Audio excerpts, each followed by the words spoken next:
Hello बच्चों, let's read this question. The question says one end of A 0.25 meter long metal bar is in steam and the other is in contact of ice.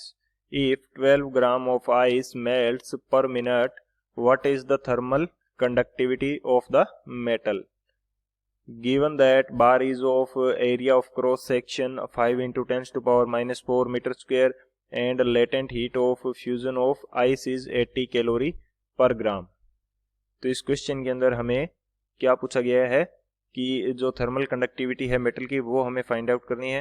यदि metal की length कितनी है 0.25 metre और इसका एक and जो है वो स्टीम में है, दूसरा एंड आइस में है, और पर मिनट कितनी आइस मेल्ट होती है 12 ग्राम ऑफ आइस. तो बात करते हैं की कंसेप्ट की. की कंसेप्ट की यदि बात की जाए तो इस क्वेश्चन के लिए जो की कंसेप्ट यूज होगा वो देख लेते हैं. सबसे पहले की कंसेप्ट हमारे पास क्या होगा कि टेम्परेचर डिफरेंस है स्टीम और आइस के बीच में. उस टेम्परेचर डिफरेंस के कारण हमारे पास इस जो मेटल बार है इसके थ्रू हीट फ्लो होगी. तो जो वो हीट फ्लो हो रही है उसकी हीट फ्लो की रेट क्या होगी वो फाइंड आउट कर लेते हैं. तो यहाँ पे फर्स्ट की कंसेप्ट हमारे पास क्या हो जाएगा, rate of heat flow. Rate of heat flow ये हमारे पास कितनी आएगी, रेट ऑफ हीट फ्लो हो जाएगा हमारे पास Q बाई टी एंड इसकी वैल्यू हमारे पास क्या होती है K A delta T by L. K हमारे पास क्या है, थर्मल कंडक्टिविटी है, A is the area, delta T is the temperature difference and L is the length. K हमारे पास क्या है, के इज थर्मल कंडक्टिविटी. के हमारे पास क्या है, थर्मल कंडक्टिविटी है. और ए हमारे पास क्या है, एरिया है. ए हमारे पास एरिया है. Delta T is the temperature difference. Delta T हमारे पास क्या है, टेम्परेचर डिफरेंस है. एंड जो एल है ये हमारे पास क्या है, length of bar, length of metal bar. तो ये हमारी क्या रहेगी, rate of heat flow.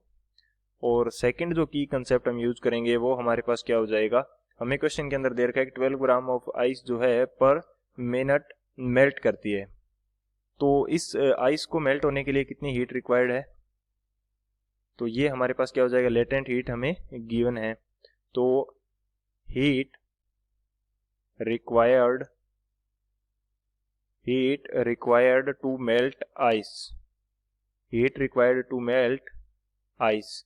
Ice को मेल्ट होने के लिए कितनी हीट चाहिए, ये हमारे पास कहाँ से आएगा, हीट हमारे पास हो जाएगी Q एंड इसको कितनी हीट चाहिए. यदि मैं बोल देता हूँ कि m ग्राम जो आइस है वो मेल्ट हो रही है तो कितनी हीट चाहिए, वो हो जाएगी हमारे पास Q is equal to m into L F. L F हमारे पास क्या है, latent heat of fusion. L F हमारे पास क्या है, L F is equal to latent heat of fusion of ice, latent heat of fusion of ice. तो ये हमारे पास इतनी हीट रिक्वायर्ड होगी मेल्ट करने के लिए आइस को. और ये हीट प्रोवाइड कौन करेगा, ये हीट उस हीट फ्लो से प्रोवाइड होगी जो उस मेटल बार के द्वारा हो रहा है. तो ये दोनों हमारे की कंसेप्ट हो जाएंगे. इन दोनों की कंसेप्ट की हेल्प से इस क्वेश्चन को सॉल्व करते हैं. सॉल्यूशन की यदि बात करें तो हमने जो हीट फ्लो की जो रेट निकाली है वो हमारे पास क्या है, Q by T and Q by T की वैल्यू हमारे पास क्या है, K A delta T by L. और सेकंड की कंसेप्ट के अंदर हमने देखा कि जो आइस को मेल्ट होने के लिए हीट कितनी रिक्वायर्ड है, एम एल एफ के इक्वल. और ये हीट जो है ये सेम Q के इक्वल है. तो Q की जगह मैं ये पुट कर सकता हूँ इस इक्वेशन के अंदर.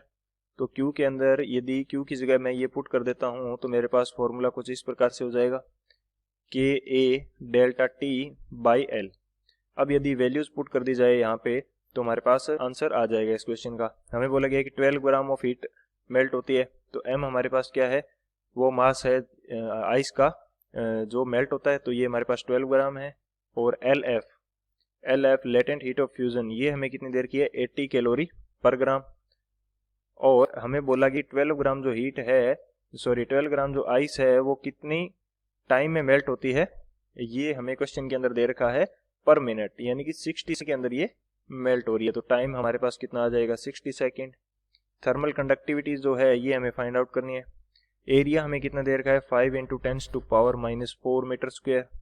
डेल्टा टी जो है हमारे पास वो कितना हो जाएगा 100 डिग्री, क्योंकि स्टीम और आइस के बीच का जो टेम्परेचर डिफरेंस है वो हमारे पास कितना होगा 100 डिग्री सेंटीग्रेड। और जो जो लेंथ है वो हमें कितनी देर की है 0.25 मीटर। अब जब इस वैल्यू को सॉल्व करेंगे तो ये हमारे पास कितना आ जाएगा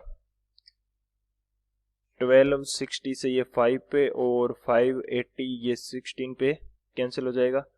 तो जब हम इसको सॉल्व करेंगे तो k की वैल्यू जो हमारे पास निकल के आएगी ये आएगी 30 कैलोरी पर सेकेंड पर मीटर पर degree centigrade.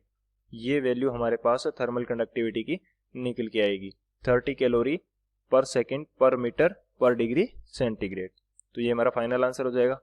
So this is our final answer. I hope you understood it well. Best of luck. Thank you.